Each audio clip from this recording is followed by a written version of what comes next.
জুমার দিনের কিছু সুন্নাত আছে, শুনবেন? জুমার দিনের প্রথম সুন্নত হচ্ছে জুমার দিনের ফজরের নামাজটা জামাতে পড়া।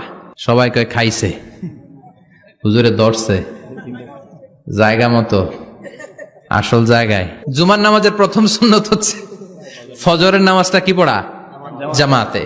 আফদালুস সালাওয়াত ইনদাল্লাহি সালাতুল ফাজরি ফি ইয়াউমিল জুমআতি ফি জামাআহ। বিশ্বনবী বললেন জুমার নামাজের 15টা সুন্নত মুখস্থ রাখতে হবে। 1 নাম্বার সুন্নত ফজরের সালাত জামাতে পড়তে হবে। 2 নামাজ মুনাফিকদের কাছে সবচেয়ে কঠিন, একটা হচ্ছে ফজরের নামাজ আর একটা এশার নামাজ। এক আলেমকে জিজ্ঞেস করা হলো ফজরের বাতাসটা এত ঠান্ডা আর স্নিগ্ধ কেন? আলেম উত্তর দিয়েছিল, কারণ ফজরের বাতাসে মুনাফিকদের নাকের দুর্গন্ধ মিশে না।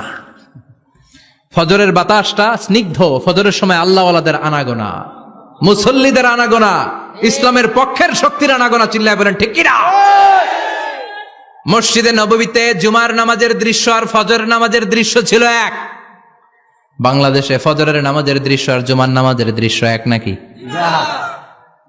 ফজরের নামাজের সময় মুসল্লি নাই, এক কাতারও হয় না, আর জুমার নামাজে পাক্কা মুসল্লি দেরি করে গেলে বারান্দায়ও জায়গা পায় না।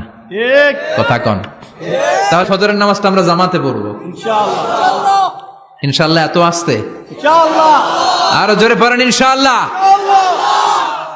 মনে থাকবে? ইমাম সাহেব কে? মসজিদের ইমাম কই? হাফেজ সাহেব কই?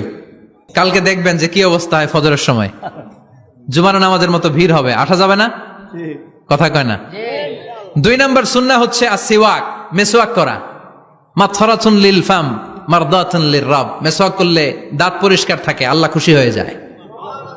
বিশ্বনবী বলেছেন, যদি আমার উম্মতের জন্য কষ্ট না হতো প্রত্যেক নামাজের আগে মেসওয়াক করা আমি ফরজ করে দিতাম।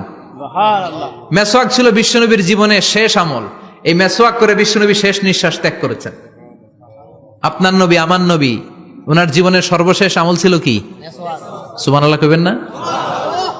বিশ্বনবী জাইতুনের ডাল দিয়ে মেসওয়াক করতেন। বিশ্বনবী বলতেন, নি'মা সিওয়াকিয়া জাইতুন ফাইন্নাহু সিওয়াকি ওয়া সিওয়াকুল আমবিয়া মিন ক্বাবলি। জাইতুনের ডালের মেসওয়াক কতই না ভালো, কারণ এটা দিয়ে আমিও মেসওয়াক করি, আমার আগে সব নবীরাই জাইতুনের ডাল দিয়ে মেসওয়াক করেছে। সুবহানাল্লাহ।